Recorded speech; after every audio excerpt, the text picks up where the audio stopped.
more than happy to take questions and discuss things as we go. No need for this to be like a formal presentation and then, wait until the end. So if there's things that come up, just either speak up or raise your hand or whatever you would like to do that. Okay, so I'm just going to start off briefly with, I don't know if everyone is familiar with what the ECHO project is, and I was just going to talk a little bit about that and kind of where it started and what it has evolved into over the last almost 3 years of it being a group, and then talk about 2 publications that the ECHO group published last fall, and spend most of the time on the second publication, which is the LCA analysis and recommendations publication. And on that website link, you'll see that there's a publications page, and you can download all of those. So the ECHO project stands for, it's a clever acronym for Embodied Carbon Harmonization and Optimization. And it is a collaboration. It's not a separate organization or an entity. It's just a collaborative, collective impact effort between all 17 of these organizations that you see on the screen, and came together sort of informally at first. A lot of these, all of the organizations within this group are either currently collecting embodied carbon data for a commitment program or a certification that they host, or are in the process of putting that together and will imminently be gathering embodied carbon data. So that was within the built environment. So that was kind of the sort of prerequisite for joining this group and, kind of being a part of all the work and the publications that we've done since. So a number of these organizations kind of came together in person initially, and then created a sort of a more formal group within that first year, and created a governance document so that we could really work on building some consensus and putting out some publications that everyone felt comfortable, being a part of and putting their name on. And it sort of became a much more sort of structured group over these past couple of years. So the reason that sort of the why this group came together in the first place is that I'm sure you're all, very familiar with the fact that there's so much variation then and also still currently in LCA practice, in the scope that's included, methodology, the tools, the terminology, inconsistent reporting. What do the benchmarks include? What do they not include? So it was already sort of becoming, like people like to say, the Wild West of embodied carbon out there. And there was interest, trying to get ahead of it with all of these groups, specifically, programs like LEAD and ILFI and others who had already, had certification programs with credits asking for LCA, to really kind of combine forces, understand what everyone's unique perspectives were, where we could align, and try to be less duplicative in the reporting, try to align on methods and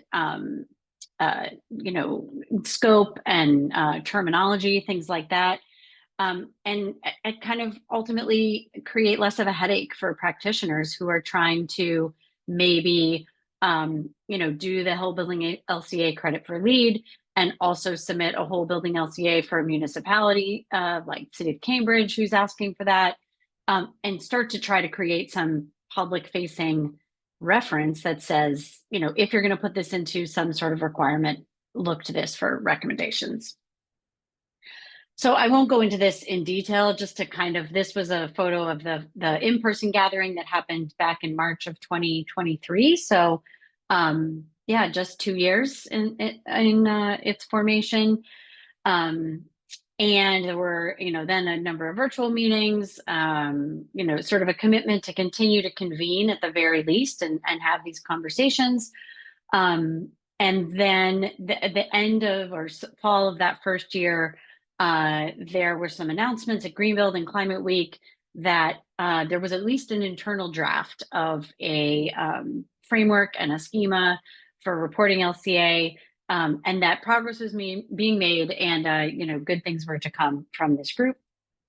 And then Kind of at the end of that fall, we kicked off phase 2. CLF became the convener. The convener role has switched organizations in order to keep it, collaborative and not that it's one organization's, project or work, that it really kind of, rotates through organizations. And this is where things sort of started to get a little more structured. We have a steering committee, we created a governance document, and then really we're determined to come out with some public-facing publications on alignment. And so made that commitment, worked really, really hard through that spring and summer, and published these first 2 publications in September. And then phase 3, just, kind of like year 3, phase 3 kicked off at the beginning of 2025. We are transitioning now this convener role to a co-convening group of 4 different organizations, kind of share the load of continuing to just even convene and facilitate these meetings, and determined a number of different priorities for the coming year. But number 1 is really to make sure that these publications that we've produced are out in the world and people are reading them and trying to adopt them, and that they're starting to get implemented first within the organizations that are part of ECHO, and then obviously anything that is to come, the more alignment the better. So that's kind of the overall overarching goal for this year, is let's get into implementation. Just a super quick review of the org chart to kind of understand why we have 2 publications, or technically 3, but so there's the whole ECHO membership, but then there's a steering committee of those that are sort of tasked with the decision making, and then we broke out into 2 working groups right away, a schema working group and a standards alignment and framework working group. So the sort of basic description of these is the schema is about how to collect and report the project LCA data. It's really more like the behind the scenes work of when the AIA 2030 commitment is asking for embodied carbon data, how are they collecting it? What fields are they asking for? And do those fields align with what SE 2050 is asking for when they ask for embodied carbon data? So that schema piece of it is really meant to be integrated into the frameworks for the collection, potentially into the LCA tools. Eventually, we are now kind of working with some of the tool developers. And then the standards alignment framework working group, which we now just call LCA recommendations, was really focused on how to do a project LCA, how to, this is a resource for practitioners and teams, understanding what is this group's consensus recommendations for how you would approach and complete and do an LCA. So those are kind of the descriptions. I'll just really, really briefly touch on the schema, because I think, like I said, the schema is really directed towards those commitment programs, the lead rating system, ILFI, those that are the tool developers behind the scenes, kind of making sure they are aligning what they're asking for. There's 2 different publications on the website. One is a white paper that kind of talks about what this is and how it can be used and how it was created. And then the other is actually a downloadable Excel spreadsheet that includes all of the different fields and their units that this group kind of came to consensus on about what to collect.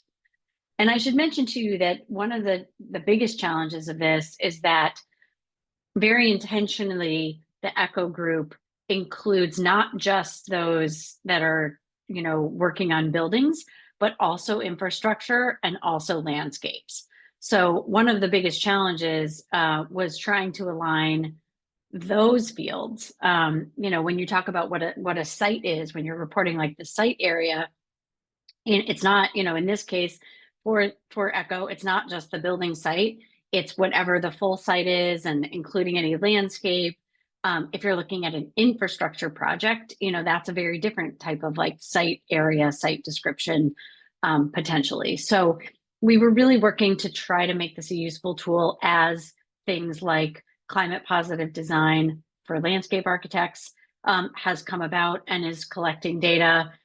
Infrastructure 2050 is a commitment program that just launched at the end of last year, I think. So they want to start collecting embodied carbon data on infrastructure projects. So we were trying to, like, from the very beginning, bring all the different parts of the built environment into the fold and try to make it aligned, as aligned as possible. I won't get into kind of the process because I'm going to get into that a little bit more with the LCA recommendations, but you can just kind of see here what this looks like, kind of what all the different fields are, that sort of a naming of the field, and then the description of exactly what the field is, and the units is kind of what that schema document is. So I wanted to spend, I think, most of the time on this Project LCA recommendations document. Any questions? I guess I'll pause there for a second. Any questions about the schema or anything else about ECHO before we jump in?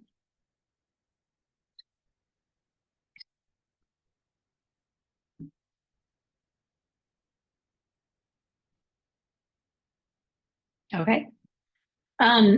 So let's jump into the long title being Project Lifecycle Assessment Requirements, ECHO Recommendations for Alignment.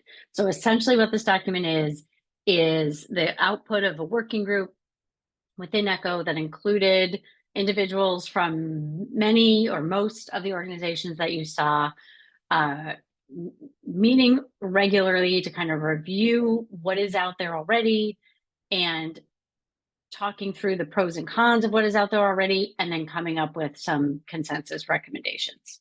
So there's 10 key areas of Project LCA data that we are working to align in this document. And you'll see some charts in there, and I'll go through some of them.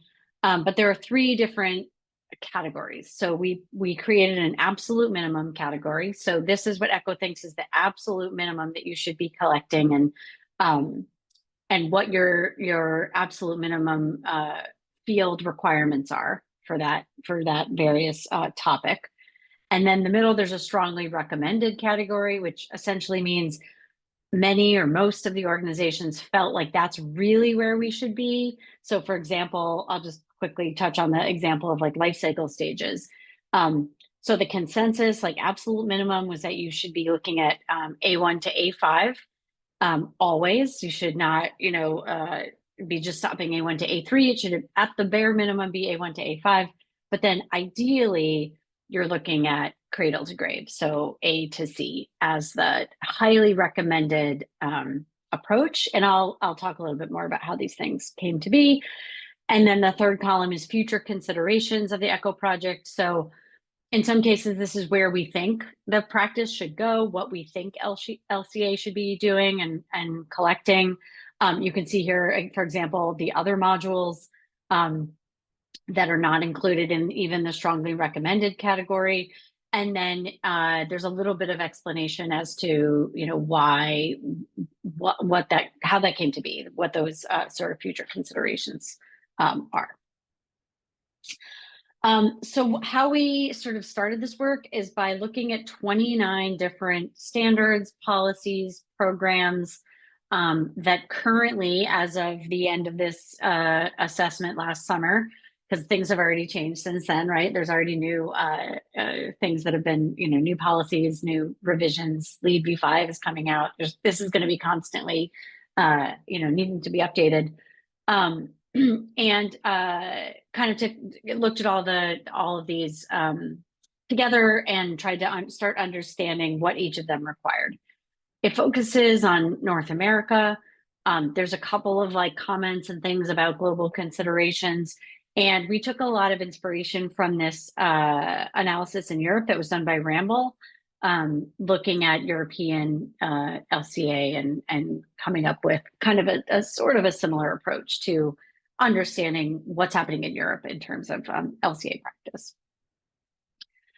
The goal, like I sort of already talked about, was really to make it easier, reduce barriers for doing LCA, for benchmarking, for policies to be able to put something out there that's straightforward to comply with, maybe those policies are even coordinated across, municipalities or states because they're using a framework like this.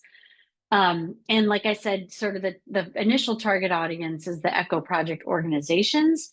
But, we find that we think that this will be an incredibly useful document for LCA practitioners as well. And at the very least, kind of, spur some sort of conversation and discussion around like what should we require and what is like a future nice to have. So this is a list of all of the different standards and programs that we reviewed that were in place at the time or had a draft version. So the commitment programs, like I mentioned, all of these commitment programs are actually members of the ECHO project group because they are all or very soon to be, like in the case of climate positive design and infrastructure 2050, collecting embodied carbon data.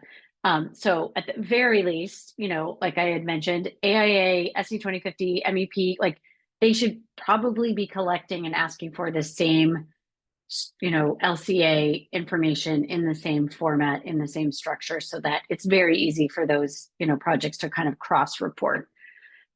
We looked at all these different certifications that are already in place that ask for embodied carbon information, including Envision for infrastructure projects, sites for landscape projects. So again, making sure that we're being inclusive of the whole built environment. And then we also looked at a number of policies that have already been in place and are in the implementation phase. Some of the ones that are, ahead are Vancouver, Toronto, Canada in general, has this really great now national practitioners guide for whole building LCA, really leaning on them, as models of policy to further adopt more WLCA policies in the US and other places.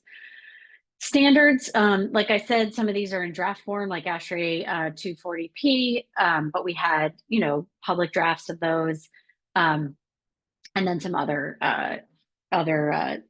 different benchmarking and studies as well. So those are what we looked at. This is a list of all the topics that we reviewed, and I will we'll just kind of go through those a little bit.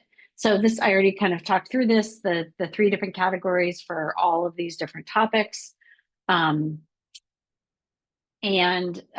let's start with, I'm just gonna put these up here. You'll find all these graphs or charts, I guess, in the publication so that you have them and are able to kind of quickly reference like, hey, what does, the lead credit include that the, policy in, I don't know, Toronto or something doesn't include.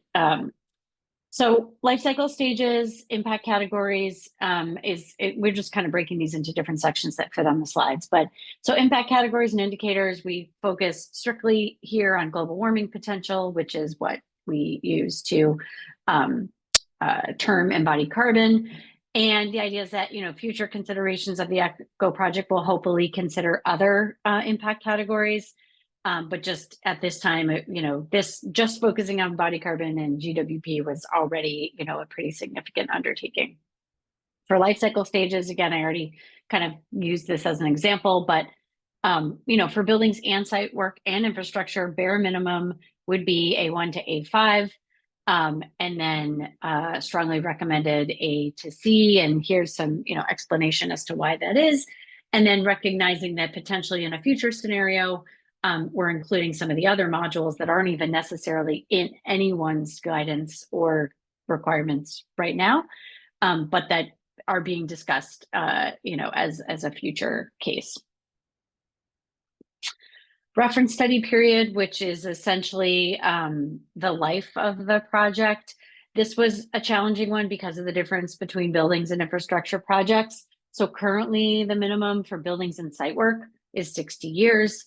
And with recognition that 120 years is what is typically used for infrastructure projects like bridges and roadways and things like that. Obviously, hopefully a 60-year lifespan, for a bridge or a roadway is not what we're aiming for. Normalization unit, I feel like this is pretty common, you know, as the sort of embodied carbon unit of kilograms of CO2e per meter squared. Even though, you know, many of these, we're talking about North America, you know, meter squared is really what we do to align with Canada and the rest of the world, not use square feet. And then area definitions. This was a really, really interesting and complex topic. And I don't know that any of us anticipated how long we would spend talking about area definitions, and essentially at the end of the day, we came to the conclusion that you just need to provide a super clear definition of the floor area that you are using. For example, like whether or not it includes attached parking or on-site parking, whether or not the measurements are taken at the exterior of the exterior wall or the interior faces of the walls. So there was a huge amount of discrepancy between how all of these different programs and things are asking for floor area. So, you know, absolute minimum, make sure it's clear and fully, you know, described.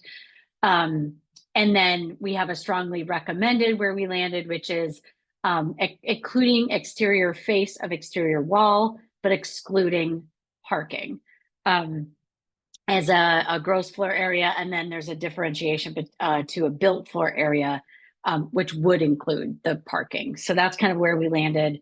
But there's, you know, so much more nuance that could, we're thinking about forming a working group in ECHO just to keep talking about floor area definitions. Project elements, absolute minimum, structure and enclosure. That's kind of where we've all seen a lot of the LCA requirements end. You know, the lead requirement and others just say, at least we have EPDs, at least we understand structure and enclosure. So that's the bare minimum. And then the strongly recommended is the interior construction, interior finishes, MEP systems, and then the site, the hardscape of the site. We are starting to see more standards and things try to incorporate those, and MEP 2040 is going to be coming out with a practitioner's guide for embodied carbon and MEP systems. I think that's going to be incredibly valuable. I think that's coming out in the next couple months. So these are areas where we're, you know, things are still evolving and we don't always have enough data, but that ideally, when possible, you know, try to include those, because we're finding out that in fact, MEP systems and, you know, things like drywall and things like, you know, have an enormous embodied carbon impact. So really we need to be, you know, considering them too. Building element classification. There's a checklist provided in the ECHO schema. This was another kind of tricky one. And where possible, use Omniclass Table 21. I think this is where we had a lot of conversations with SE 2050. So they were sort of like ahead in terms of how they were classifying the building elements within their reporting. And then another really tricky one was building and material reuse and how should you calculate that? So, you know, again, we sort of have a fairly open-ended absolute minimum. Essentially, you need to just be really, really clear about, don't leave it open-ended for project teams to try to figure out. Be really clear about how you're defining salvaged materials that are kept on site, salvaged materials that are coming from off-site, and you know, building reuse. So those are sort of three different distinctions of how you would consider those materials within an LCA. So just being really clear about that. And also in terms of policy specifically, try to set some guidelines about how you are going to categorize reuse projects in terms of their total GWP versus new construction projects, and should those have sort of different baselines to look at. I think these are the last two. So data sources, tools, and uncertainty. Again, as I'm sure you all know, you know, some additional tricky topics, particularly uncertainty. There's a list here of, like, you know, basically whenever possible, you should comply with these different certifications. One of them, again, being this Canadian, sort of relatively new Canadian National Practitioners Guide, which we thought was really pretty fantastic. And then hopefully ASHRAE 240p, I know we've all been hearing about it, I think for maybe 2 years now. Hopefully it's coming to a place where it will be published this year. And we are hoping that that is a really helpful document for guidance as a sort of a standard to look to. And then the last is biogenic carbon, another very complex and sometimes controversial topic.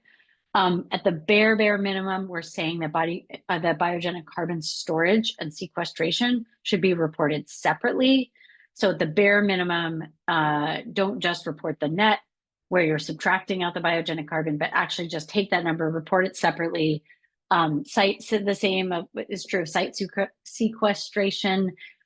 Like for something in climate positive design, when you're looking at the sequestration of the vegetation and the trees and things on the site, it just reported separately for now, because there is a lot of, sort of uncertainty around those numbers and how long they are in storage. So that's kind of absolute minimum. And then I strongly recommend looking at, trying to consider supply chain traceability for those raw materials, for those biogenic raw materials, to try to understand what their sourcing is. And then, future considerations, some biogenic carbon accounting methodologies from a hopeful specific standard would be, where we'd like to see this, so that it's consistent and there's some sort of, agreed upon approach for calculating biogenic. And then I think I sort of, hinted at this a little bit, but this is going to be a constantly moving target and in need of, constant updating, which we're hoping, the ECHO project group will do. But already in 2025, what's coming, we have LEAD v5. I've heard May is when that could potentially get published. So a whole new some new embodied carbon credits to look at.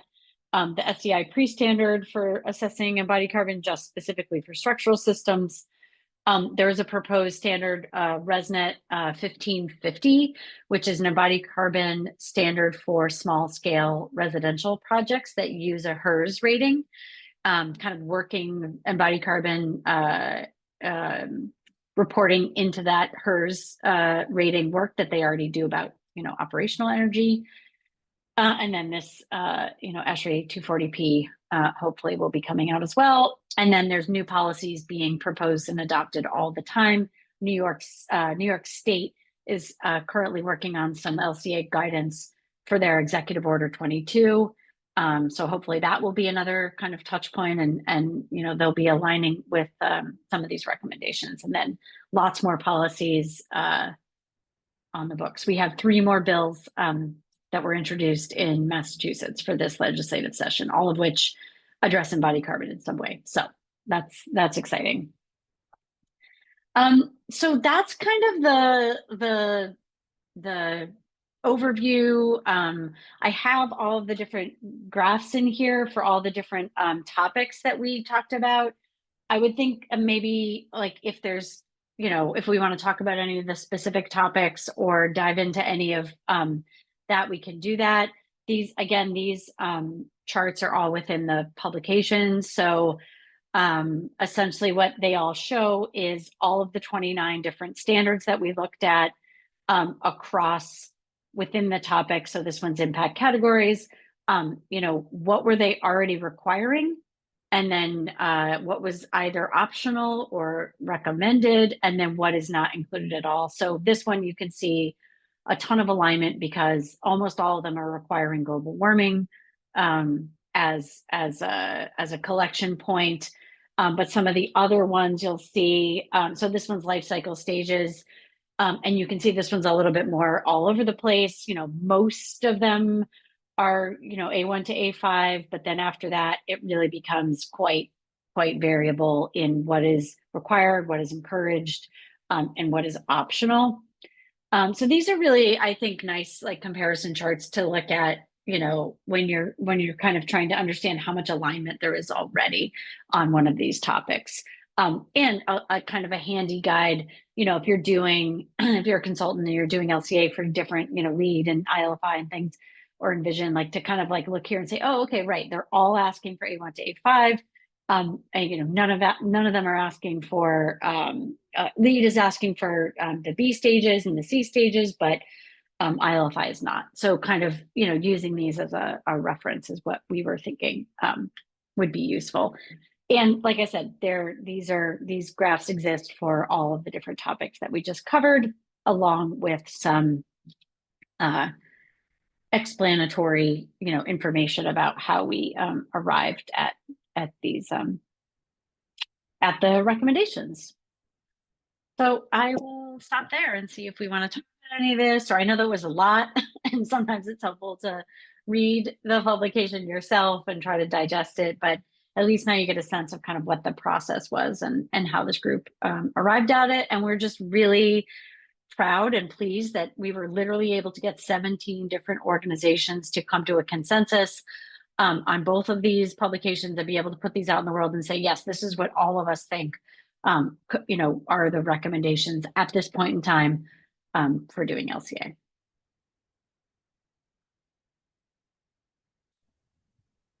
Thank you, Michelle. That was great. I think it's super relevant to our group as well, right? It's the point of this is to come together and kind of come to consensus on different methodologies that we're using. So yeah, it's great. yeah. Okay, good. I'm glad.